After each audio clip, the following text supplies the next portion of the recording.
오늘의 아침 메뉴는 출애굽기 4장 1절에서 17절입니다. 정신과 의사인 조지 윌트는 걱정에 대해서 이렇게 말합니다.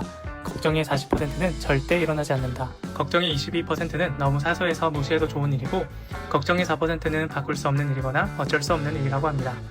걱정과 염려의 관점에서 오늘 모세를 바라보면 참 재미있습니다. 모세는 애굽의 왕자로서 최고의 교육을 받았던 엘리트였지만 그의 세상적인 지식과 과거의 경험이 그를 담대하게 하지 못했습니다. 애굽으로 돌아가 이스라엘 백성들을 출애굽시키라는 하나님의 말씀에도 불구하고 그는 여전히 걱정과 염려로 둘러싸여 있습니다. 걱정의 특징은 미래에 일어나지 않을 일에 대하여 온갖 상상력을 동원하여 염려하기 시작하는 것입니다.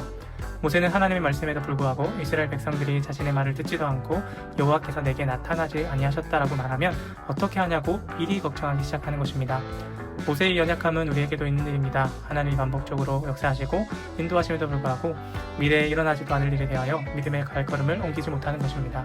두려움에 빠져있는 모세에게 하나님은 지팡이와 손표징을 통하여 모세를 더욱 확신시킵니다. 그러나 모세는 이제 자신의 입이 뻣뻣하다는 말로 인하여 다시 한번 하나님의 말씀을 거부합니다. 하나님의 이러한 연약한 모세를 향하여 그를 버리거나 다른 대체자를 세우시기보다 그를 고쳐 사용하기로 결정하십니다. 연약한 모세의 대체자가 아니라 도울 자로 아론을 붙여주셔서 결국 모세를 통해 이루고자 하시는 위대한 일을 하나님이 하시는 것입니다. 나의 삶에서도 여전히 미래에 대하여 걱정과 두려움이 가득할지 모릅니다. 하나님께서 반복적으로 나타나 인도해 주셨음에도 불구하고 여전히 수많은 핑계를 대며 하나님께 순종하기 거부할 수도 있습니다.